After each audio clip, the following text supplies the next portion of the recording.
What were your thoughts on this event? The strongest thing I could say is that it allowed me to feel the crushing feeling of failure and defeat when you're working hard.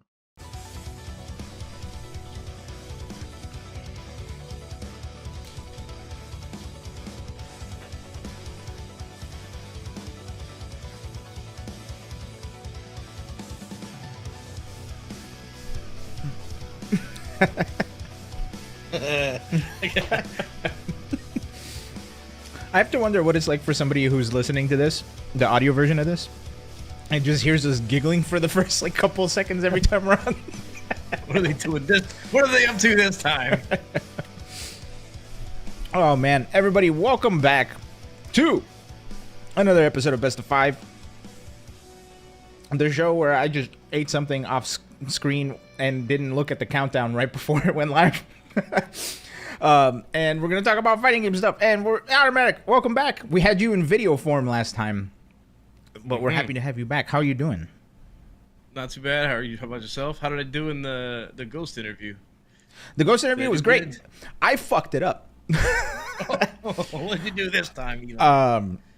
So the way I have it set to record is I have this whole setup, and I have it set to record every different audio track separately. So your audio track is separate, my audio track is separate, any other sound that happens during the show is also separate.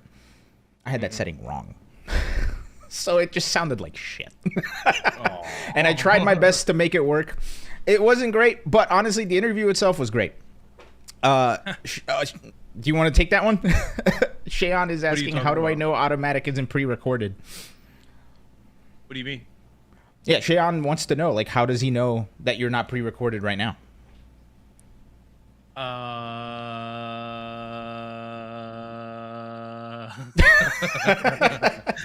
We'll never know. I'm trying to think of a clever way to be as if I can't see the chat, but I can't think of anything. Yeah. Shayon, 26. Do I need to hold up a newspaper article with a timestamp on it? With like an analog clock. Oh man. Well, Capcom 2 Clock Tower. So this week on the show, we're going to talk about how Automattock is the greatest coach in FGC history. Thank you. You didn't even use past tense. Like it's continuing, like currently right now. Yes. Thank you. Yes. And genuinely, not because we're friends or anything, but I genuinely think during Sajam Slam, I think you were the better coach, and I think the vibe of your team is what proved that. This isn't a dig at the other coaches or anything. Please don't take it that way. Something that I noticed that a lot of the other teams didn't do is like a lot of your players who were higher level than some of the other players would also chime in with like really good, really salient advice. Oh yeah, we work together. Yeah, and as far as the other teams go, I could be wrong about this, but what I noticed is sometimes it would just be the coach, and then everybody else would be like, "You're doing great, yeah, woo," which is awesome, right? Like everybody supporting one another and being uplifting is great. But I think, I think as far as like your team went, I feel like your players had a lot better understanding of how to play fighting games after they were done. Yep. Boy, you really did it. Dude, I actually saved this just to play it on the show because it was so cool. It was the Katlink moment. The Katlink like for Scarra? Yes. This is Scarra versus Katlink. I've heard that Katlink, like, this was the scariest matchup for her in this tournament. So like what was the story behind that? Like what happened? Well, there's a lot to just get to the point where she could even believe in herself to be able to do it. You know, we had a lot of moments where she's playing a match and things don't go her way. Like one block falls off and then the whole tower just goes out the window. So it was like we were like in iron ranks, and even from the beginning then, she couldn't believe. Like I showed her basically how to play fundamentals, very basic Street Fighter, super turbo, fireball uppercut. And she's starting to get it. And the thing that was probably what clicked the most was, you know, just take the throw, block, and don't be upset when they throw you, because they don't even know what to do with the throw. It's the least threatening thing, and we went into training mode and we drilled not getting upset by things you don't understand. because it's inevitable. You're gonna get hit by all the stuff you don't know. But the worst it's gonna get is you're gonna get thrown, and maybe you get hit by an overhead, and they don't know how to combo off their overheads really. So just drive impact. Look for the drive impact, uppercut, throw some fireballs, and then we'll get to the mid range. And she's probably at that point now where she can start working the mid range a bit better. So like even before we get to the Scarra matchup is about like learning the rules of the game and how you fit into them and believing that you can do it. And she did. And once we get past that hurdle, then we go into specifics of what Scar was doing. Because there's a lot of exploitable habits that are good habits, but if it's the only habit you have, then we could punish that, which was drive reversal. Hmm. So jumping on their wake up is kind of scrubby, but it's really good in this game, and it's especially good at high level because most people aren't even looking to anti-air when they're knocked down. Beats drive reversal, beats super, it'll beat throw depending on the timing. I was like, yeah, sometimes you got to jump on their wake up, and it worked perfectly. We drilled it, we did everything, everything perfect. Yeah, I could go into more detail if you'd like, but that's. I do want to ask you one specific question. You mentioned that you drilled not getting upset by things you don't understand. Mm-hmm. I need that. So me too. both in fighting games and outside of fighting games. So like, yeah. what were like for me? It's I don't understand what the player is thinking when they do the things they do. Just I don't know, man. Yeah. So like, what like specifically for that? Like, what did anything like kind of click for her where she stopped getting upset about things she didn't understand, or was it just like getting more understanding kind of helped her clear? No, not completely. Because I mean, the better you get, the worse you kind of get. Because you start to do your own offense, and then things hit you for a different reason. So, I mean, the way we started it off was I would just do drive rush pressure, drive rush cancel pressure. In training mode, I have infinite meter, and just like it's cool. I'm doing stuff.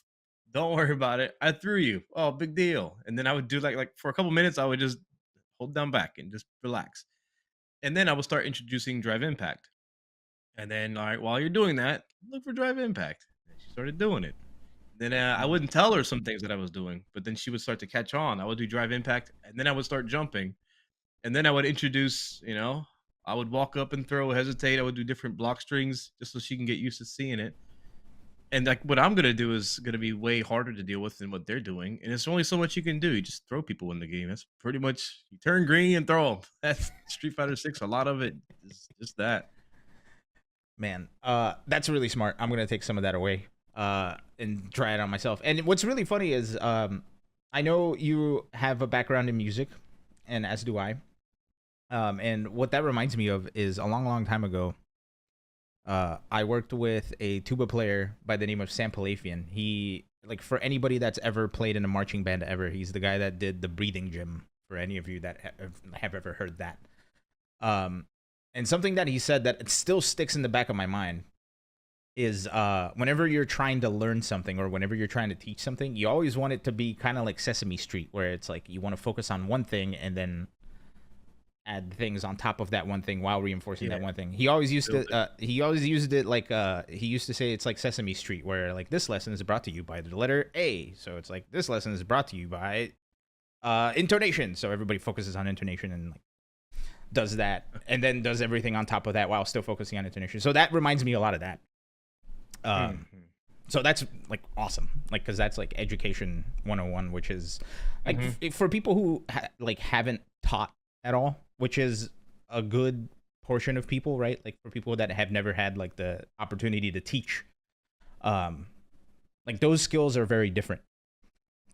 Yeah, you have to tailor it for the person you're talking to. You don't know what kind of background they have, because we had to get past the person first before we could even get to the game. So you had to diagnose what's causing that. And then I'm not a therapist. It's not that deep, but you got to find the root cause analysis kind of thing. Like, what is causing this, and what do you do about it? And then at least that'll prevent some of the emotional downfalls that occur. And it did. I mean, when she was playing in the tournament, she was so confident. A little too confident. Those jabs she was mashing, I was like, hey, whoa. That could be a problem. And she did lose that round. Mhm. and she did, and that was they didn't put it 1-1. I was like, oh god. Yeah, Yeah. So yeah, they did great.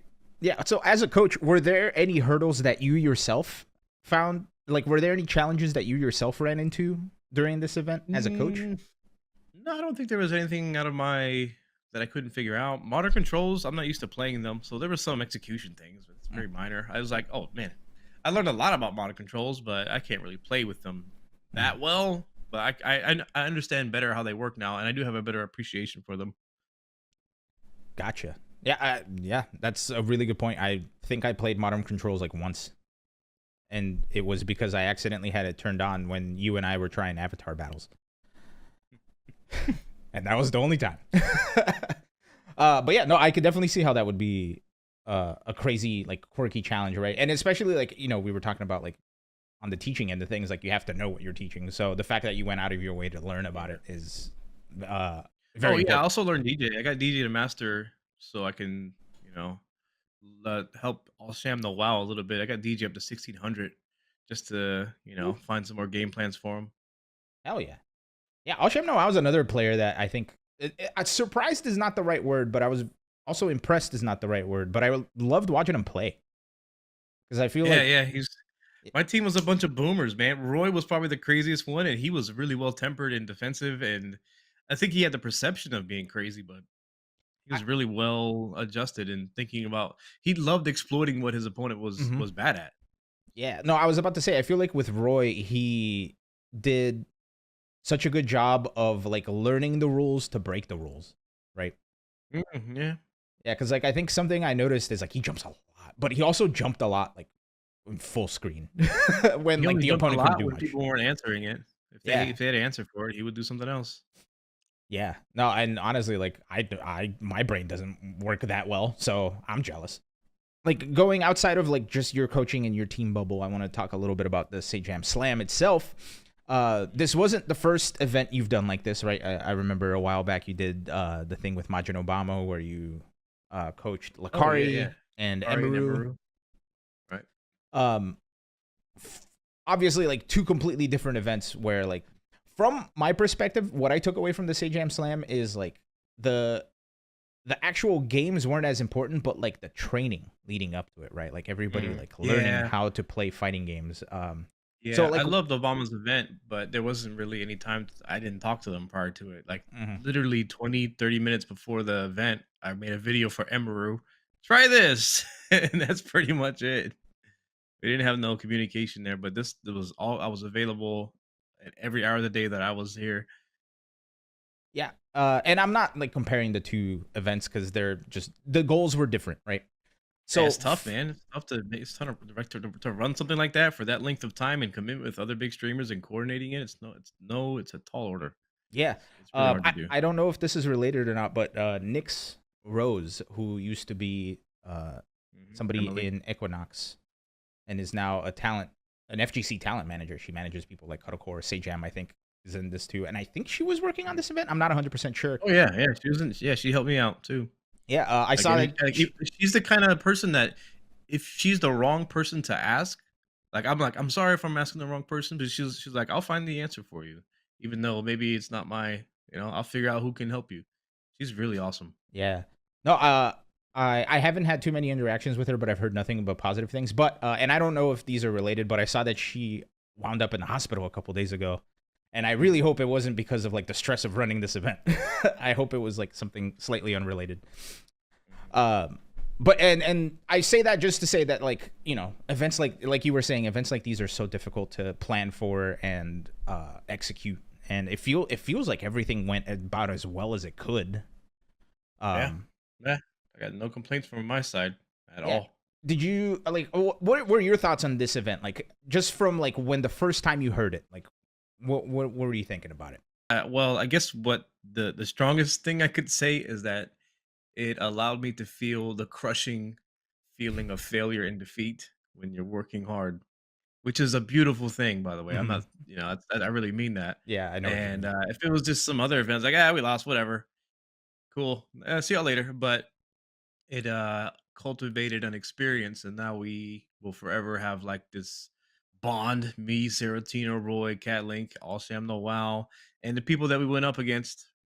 So it's a memory builder or Mhm. something. Yeah. Not No, so and I'm eloquently assuming you said, guys but are already like planning to get like a meal or something at TwitchCon when you all meet up, right? yeah, probably. Well, Kat and Sarah are going to be on Shine's team now because they needed substitutes. Mm. So I'll be there as well. I'll be helping out, and yeah, we'll see how it goes. It's gonna sting. Yeah, I can imagine. It's like seeing my kids work for somebody else. Well, you've given them the proper tools to go work for someone else. Yeah, yeah, yeah. It's all good. Yeah. Man, I there's a part of me that wants to dig into like the positive aspect of feeling crushing defeat after working hard. Oh, I'm pissed, man. That night, that same day after the Sajam Slam, I mean, it's like there's so many things that I feel the response to what I'm about to say is like, that's okay. I got it. I'm cool. It's like, don't be too hard on yourself. You did great. Like, I know I did awesome. I'm amazing. Thank you. But I wish I could have been a better player too. I mean, I did the right choices. I focused on my team more than myself for various reasons. They're more important than I am. I got 2 evil medals. I've gotten major top 8s. I've won plenty of locals. I've already done it, and I want them to experience it too. And if I get better, but then 3 of my teammates lose, I don't even get to play. So it's just stupid. So I made the right choice, but I wish I was a little more stronger as a player, so I could have carried them to the TwitchCon Mm. myself. And that's we wouldn't have made it. And then Sarah, she said, we wouldn't have made it this far without you. And yeah, she's right. But I wish I could have took them further. Yeah, I mean, yeah, I know exactly what you mean because it's like, especially when it like, something that I really like about the design of Sajam Slam is like, while the coaches are like extremely important for the development of the players, but also like all of the pressure kind of comes down on you for the games as well, right? Like, since you guys are Yeah, the I anchors. wasn't nervous. I didn't feel like, well, the first match, I think the very first match against Shine, I played like poop. I played like absolute horse manure. And then I started to warm up to it a little bit, but I still, though I felt like I had a chance against the other coaches, they enter CPTs, they play better characters, they grind at a competitive level a lot more, and I don't do that as much anymore. So that's what my end result is. I want to start doing that again, so that doesn't happen again. Yeah, and are you wanting to do that again because of specifically feeling like you let your team down, or is it just like, oh, I need to be a better player? Both. I don't really think about letting my team down too much. I mean, Okay. there's plenty of that to go around, and there's no reason to really Yeah, and I don't mean dwell I don't on. mean you let your team down. That's not what I meant. Of course, and then all of us could dwell on that. We could say, "Ah, he should have done this. She should have done this. They did this. But there was none of that there. It was nothing but support, Hmm. and we all wanted to see each other succeed. And when we all lost, we were all kind of, on the same page about being bummed about it. I tried to carry the torch a little bit and like not be too bummed, but man, I've been pretty bummed. Dude, Maybe you could tell by my low energy. man, It's still there a little bit. yeah, heartbreak hurts anybody, man. Like, show me somebody that's impervious to heartbreak, and I'll show you a liar. But that's the big thing though, is it makes me want to beat everybody now. Like it's like some anime story where they destroyed my village that I worked so hard for, and now I'm the last one standing, and I have nothing but revenge for no reason. Anybody in my path. Yeah, the That's what vengeance. happened that night when I was just playing ranked. I was like something just snapped in my brain. I almost got the legend in one night with Jamie after Damn. like playing. Yeah, I still felt like I played pretty good in the slam, but my record was 1-9. So Mm. it's just, I mean, it doesn't matter if you came close, if you were one round away, if you were one match away, you didn't win. So I got to fix that. Yeah, man. Well, I mean, look, it's also, you know, the people on the State Jam Slam, you included, are like all amazing players, right?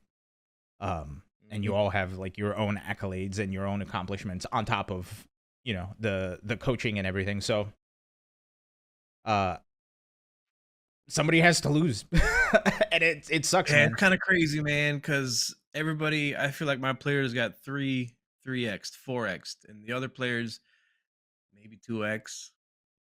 but that's just how it goes, man. Mhm. That's how it goes sometimes. We were so close. I don't want to say it anymore, but we were so close. Yeah. Dude, I understand and I empathize and sympathize. I feel for you.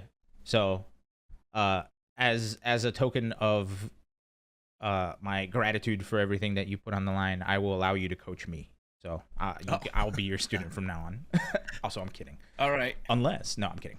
Uh, no, man, look, yeah, I was watching the entire event, and I told you right before we hopped on the show that like I was celebrating with you guys, I was crying with you guys when it didn't go well, I was smiling, laughing, popping off, you know. So, I messed up my voice too. I kind of one of my lessons is to not get as excited and save my voice because when my throat gets sore, it leads to being sick, and I don't want to be sick. It's mhm. part of why I didn't stream today either to rest my throat. My Gotcha. troit. So, what a perfect thing to do to put you on this talk show where we talk for an hour straight, then, huh? No, I'm keeping my voice low for that purpose. Gotcha. Um, okay. I want to move on to the next topic. Man, I could sit here and pick your brain about this event for a long time, but we only got a 1 hour show, and I wanted to specifically bring up this other thing that this Sajam Slam brought up a very, very good point about an issue that is prevalent in FGC when it comes to content creators who are either experiencing a fighting game for the first time or longtime content creators who only play fighting games, right? And that is backseat gaming. Backseat gaming is not in it is not exclusive to the FGC. It happens a lot. And as long as I've been watching Twitch, it's been a thing that streamers hate or love. But when it comes to fighting games, specifically Street Fighter 6, and I say specifically Street Fighter 6 because FDX has been very vocal about this. FDX, amazing Tekken player who was a part of the Sajam Slam, was very vocal about how frustrating it was to have people just try to give you information and the information not being correct. Or like the information like not being pertinent, right? I even have a tweet here that I pulled up, and this is one of the tamer ones because there have been some where he's like, "Man, I'm never playing Street Fighter 6 again if this is how people are, etc., etc." Which valid, but he said this, and this was in reply to something else. The only harm I can think about is the unprecedented amount of bans in my Twitch chat because of the straight up misinformation. In a format and game where every hour of practice mattered, I had so much time and energy wasted. Did your team experience a lot of this as well? I remember you mentioned it in the interview that we had last week. A little bit, yeah. I wouldn't say to nearly to the extent that other teams did because I was there. Because they didn't need to be backseated. I was available. Not saying the other coaches weren't, Yeah, yeah. but I made sure that if they had anything they needed to have cleared up, I spent a lot of time with them. And whenever, and even, I like to make fun of Justin because it's funny. Even Justin wouldn't give the best advice that was like, and it would kind of get in the way of my game plan. Mm.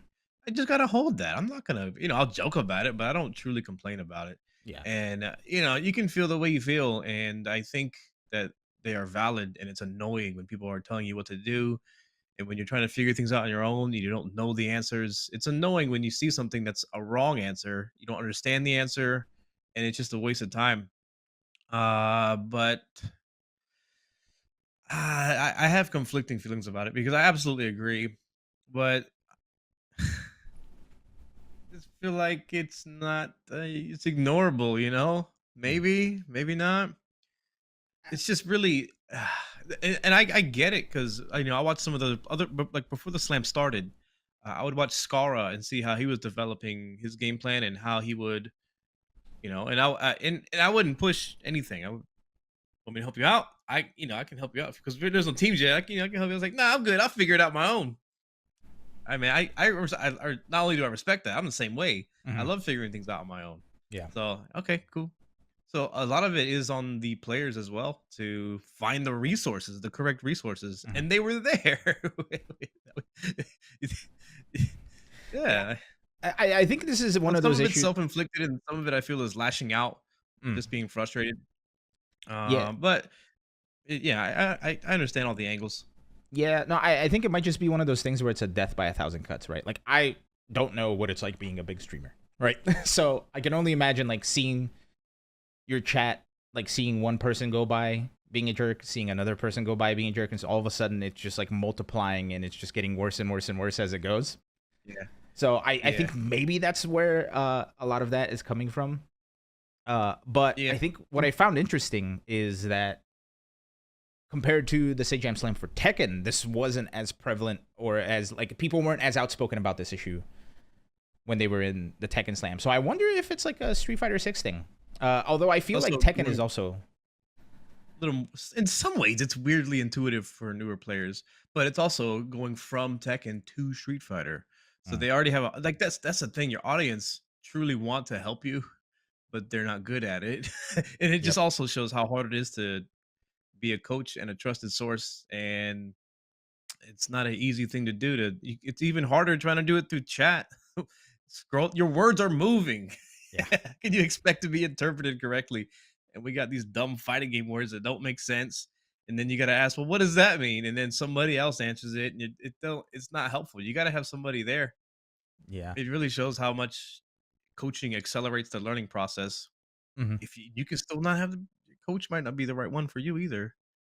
Looking at it from all angles, I don't think it's like from the chat's perspective. I don't think it's like a malicious thing, right? I think people are like, "Oh, this big streamer is playing my favorite fighting game. I want to help." And Yeah. meanwhile, there's like another like 1,000 people trying to do the exact same thing. Yep. Yeah. So, Yep. Yep. It's also one of those things on the internet. You might get 10 good pieces of advice, but that one thing where it's like, mhm, this is just wrong. You guys are not helping. And I think sometimes you're just thinking out loud. Fighting games, you get frustrated. Why did that work? And then it's like, I'll tell you why it worked. It's like, and then they tell you something wrong. It's like, oh shoot. yeah, no, I think it's I would like to think, like I can't speak for everybody, but I would like to think that it just comes from like a place of excitement and like wanting to help, right? Yeah, Um, attention seeking too is gonna be there, of yeah, course. yeah. And we talked. I said this right before the stream, but I think the reason why I have this preconceived notion about FGC, and I say this generally, I don't mean this like specifically towards anybody or any community or anything, but I think when it comes to fighting games, there's always going to be like, since our community is so passionate about what we do and the games that we play, like people want to share that passion with anybody that comes in, right? Mm. So I told you this. I've heard right out of the horse's mouth from Eris saying that like one of the reasons he doesn't stream fighting games anymore is it just doesn't want to deal with the people who are backseating. Um, Another person who said exactly that was Flo. Rest in peace. I remember he used to play a ton of Street Fighter V and a ton of Tekken and a lot of these other games. He would always play it, but it got to a point where he'd be like, "Man, people are just really getting to me, so I'm gonna stop streaming this." Um, so man, it's unfortunate. And like, is there a way for us to fix it? You think? Might be. I don't think you can fix the where it's coming from, but I think you can fix the way you deal with it. Mm-hmm. Um, Man, especially with misinformation too. And I understand again, like it might not be a malicious thing because I've been guilty of giving misinformation to somebody from a fighting game, and it was just like a mistake, right? Like it wasn't anything malicious or anything. But man, yeah, like yeah, it's just one of those frustrating things that Beckman did a bit on it earlier today. She had like a PowerPoint presentation in Times New Roman, maybe Arial, just a few pictures in there. And she's one of her slides was, so what can you do about it? You can have 0 viewers, and then you don't get any backseating. You could, like, make fun of them. Remember, she pulled up a clip of Punk telling people to S his D, and, like, mm, that's one way you can deal with it as well.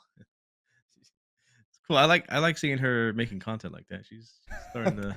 that's really funny. The last thing I wanted to talk about well, not that I want to talk about, but the last thing I wanted to show. And this is gonna be a shorter show. Sorry.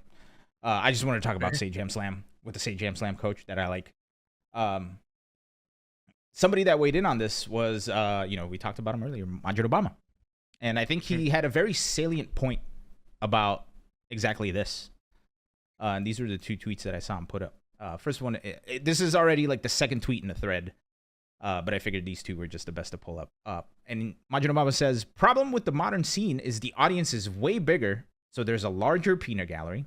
But truth is, it takes guts to put yourself out there. Sign up for competition in public. Guts. A lot of people don't have. Put respect on that. Think where and how you started, if you ever did.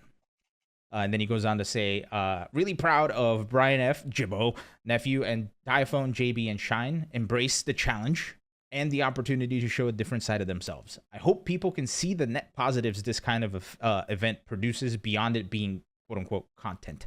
Think about who benefits and how. And honestly, I think that kind of adds like a very nice cherry on top to this whole shenanigans, right? Because and to add to that, I heard there was a player or 2 that backed out of the event because it was too much pressure for them. Yeah, that's unfortunate. Yeah, and no event is ever perfect, but man, like everything I saw from the Sajam Slam, and I kind of watched the Tekken one, but I didn't watch it as closely as I did this one. But from a viewer perspective, I thought it was sick. And watching your team go up and watching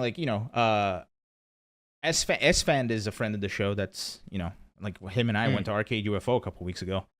So seeing him get put into like an actual like super tense situation of like having to be serious, I thought was super interesting. And I know like some people had some choice words about his attitude about this whole thing. Not even gonna get into that, but I just thought it was very interesting. Seeing a side of, and this is what Majin Obama I think was saying, is like seeing a side of both people in the FGC and people out of the FGC that we don't usually see, right? Like we see you, like I've seen you play a shit ton. I've also seen you coach a shit ton, but I've never seen you like coach a team from start to finish. And same thing with some of these other players, like one second. Oh, gotta snipe the bot.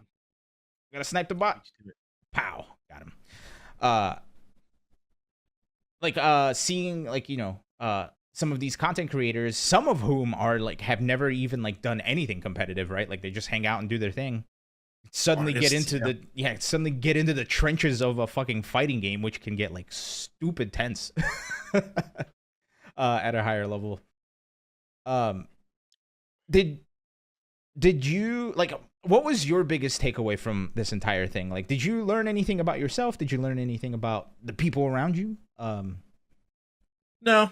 I think what I mentioned before was the biggest takeaway is experiencing the failure. And even though you might have been the best, and even though your results on paper were very favored, and then you were very close to the moment of victory, and it's out of your hands, but you've had your hand very far into it, for lack of a better analogy. And it's a representation of you, but sometimes that's just, dude, man, I'm not going to talk about it anymore, this specific, but it's, and the best thing I can do is blame myself. I think that's the best thing. And because it is my responsibility and I did awesome. I know I did an amazing job. And, everyone's going to say they had their own best coach. I believe I was really the best coach. I leveled up my players the most. The things we had to get through and the amount that they progressed and their performance was out of control. And, well, it wasn't enough. And that's just how it goes sometimes. I wish it could have been a good win for all of us, but it wasn't. So maybe there's a next time. Maybe there won't be. But at the end of the day, I'm still here, and I wanna win.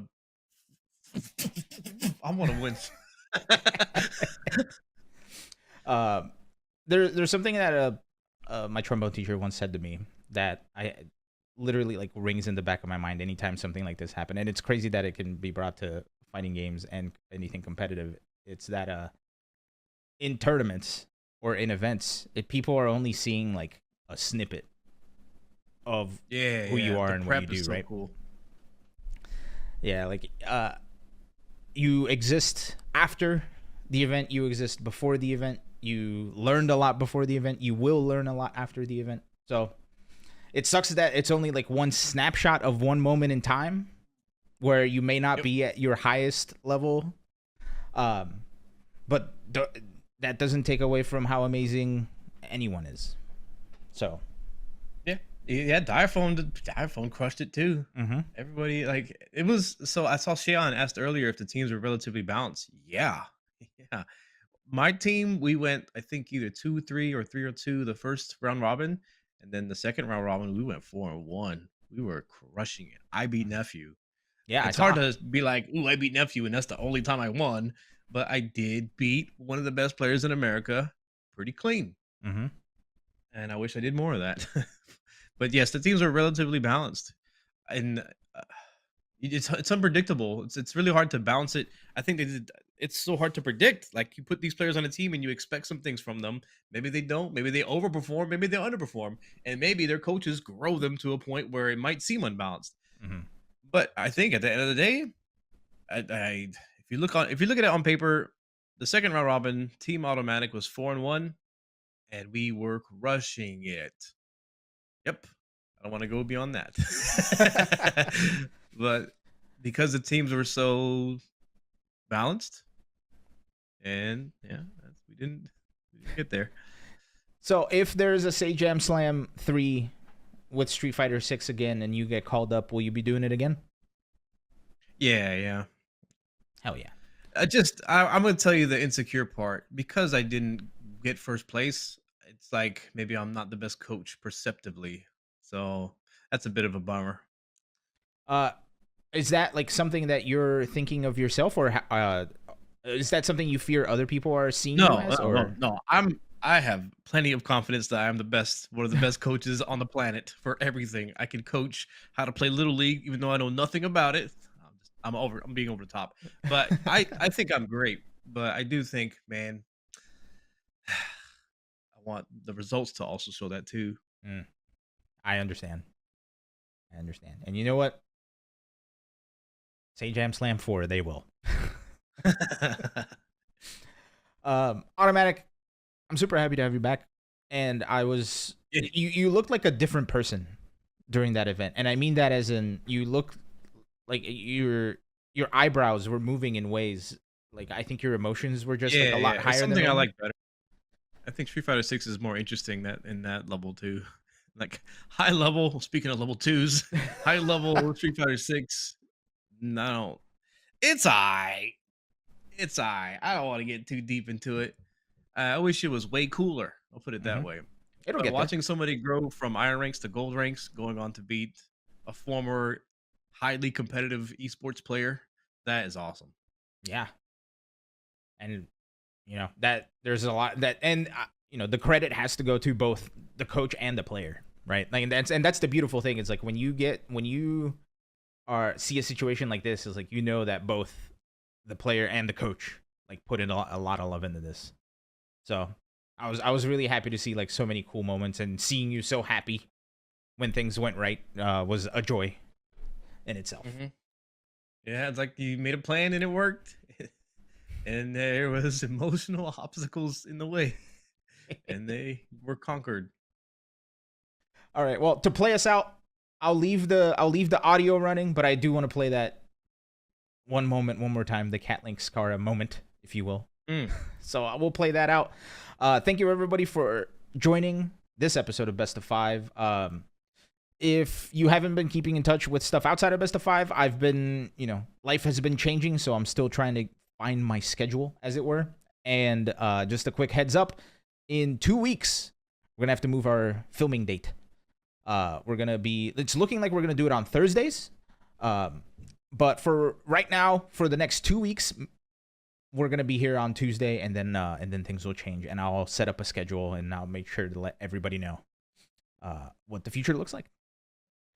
Automatic, any final words? Any last nuggets of wisdom from the best coach on earth? And I mean that genuinely. it. That's it. You haven't seen the last of me. Ah! Yo, the clouds. You go. Nice! They're almost burnt out. You can just fucking free DI them. They can't do shit. Nice. Woo! That's what we love to see. Cat. You're Great